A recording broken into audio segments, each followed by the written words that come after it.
नमस्कार।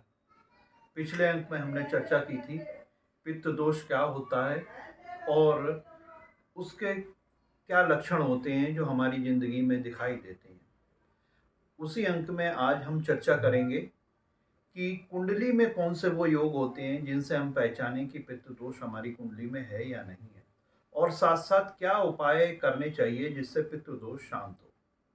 तो सबसे पहले कुंडली में बनने वाले योग के बारे में चर्चा करते हैं, जिनसे हम ये जान पाएँ कि पित्त दोष हमारे कुंडली में है या नहीं। तो सबसे पहले ये समझना पड़ेगा कि क्या कारण है पित्त दोष का और कौन से ग्रहों से बनता है। देखिए, हमारे लिए हमारे जीवन में जो कार्मिक प्लैनेट होते हैं, कार्मिक ग्रह होते हैं, शनि, राहु और केतु। कार्मिक का मतलब है जो हमारे पिछले जन्मों के कर्मों का लेखा जोखा रखते हैं और उनके हिसाब से हमें फल देते हैं। तो जब भी राहु, केतु या शनि सूर्य, चंद्र या लग्न के साथ हों या लग्न में हों, तब पित्त दोष का निर्माण होता है। सूर्य क्योंकि आत्मा का कारक होता है, जब उसके साथ राहु या केतु या शनि आता है तो हमारी आत्मा की जो जर्नी है वो पिछले जन्मों से जुड़ गई। यानी अब हम पिछले जन्मों का जो हमने कार्य किए हैं, जो पूर्ण है या अपूर्ण है, उनका हमें प्रभाव मिलेगा। साथ साथ राहु भी जब सूर्य, चंद्र और लग्न में अगर प्लेस्ड है या इनके साथ प्लेस्ड है, तो फिर हमें पितृ दोष का निर्माण हो गया और हमें पिछले जन्मों का फल इस जन्म में भुगतान करना पड़ेगा।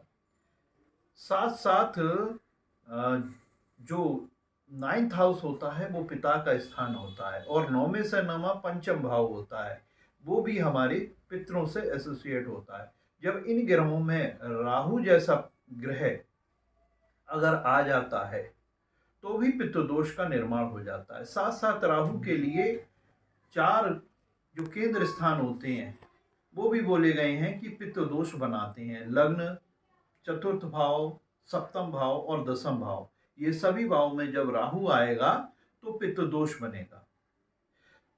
साथ साथ एक चीज जो हमारे लिए किसी भी गलत डायरेक्शन से हमारे जीवन में रोकता है वो प्लेनेट होता है गुरु। अगर गुरु पीड़ित हो जाता है कुंडली में तब भी पित्त दोष का निर्माण होता है। तो ऐसा कुछ शास्त्रों में लिखा गया है कि जब 7th हाउस में गुरु होता है, क्योंकि वो नेचुरल जोडिक का जो स्थान है वो शुक्र का है, तो वहाँ जब गुरु आते हैं तो आंशिक पित्त दोष का निर्माण करते हैं।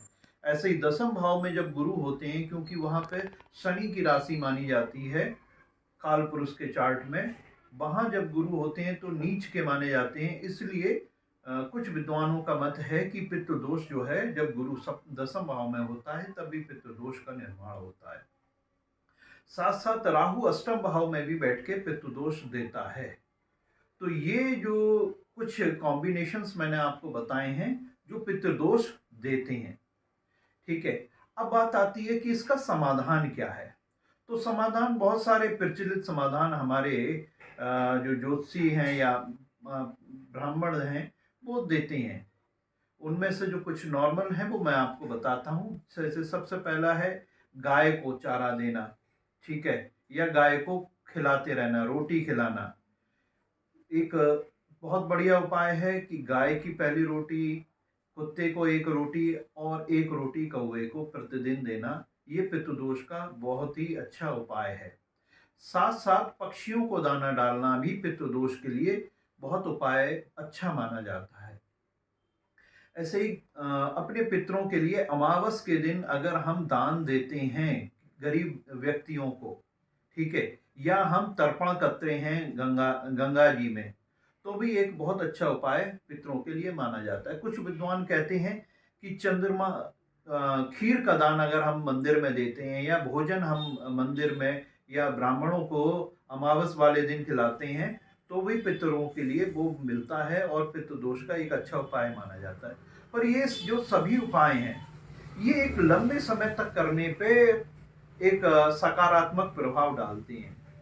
अब पितृ दोष से पीड़ित व्यक्ति को इतना समय नहीं होता कि वो इतने लंबे समय तक इंतजार करे। तो शास्त्रों में उसके लिए जो है कुछ उपाय बताए गए हैं जिनसे आपको तुरंत जो है लाभ मिल सकता है पितृदोष में। वो क्या है? शास्त्रों के अनुसार नांदी श्राद्ध जब हम करते हैं अपने पितरों के लिए पितृपक्ष में, तो वो बहुत ही अच्छा उपाय माना गया है अगर नॉर्मल पित्त दोष है। देखा जाता है कि अगर एक्सट्रीम लेवल का पित्त दोष है जिसमें कि घर में संतान नहीं हो रही है या विवाह नहीं हो रहा है किसी का, या बीमारी ही लगातार कोई ना कोई घर में चल रहा है, तो ऐसा कोई अगर लक्षण है जो एक्सट्रीम पोजीशन बना रहा है, तो उस केस में नांदी श्राद्ध के साथ साथ 1.25 लाख पितृ गायत्री के जाप और नारायण बलि एक सर्वश्रेष्ठ उपाय है पित्त दोष का समाधान पाने के लिए। और इसके साथ साथ अगर कोई अफोर्ड कर सकता है, तो अगर कोई 7 दिन का अपने यहाँ भागवत की कथा रखता है तो वो भी एक उत्तम उपाय माना जाता है। लेकिन नारायण बलि सर्वोत्तम उपाय है पित्त दोष के समाधान के लिए।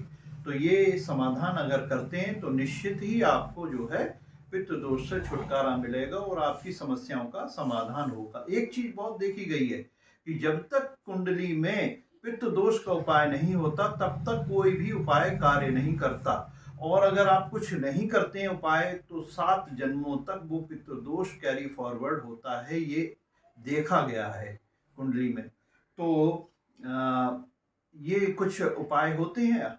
और अगर अधिक जानकारी आप चाहते हैं तो मुझसे संपर्क कर सकते हैं मेरे मोबाइल नंबर 9368937798 पर, और मेरे YouTube चैनल धर्म को सब्सक्राइब करें। धन्यवाद।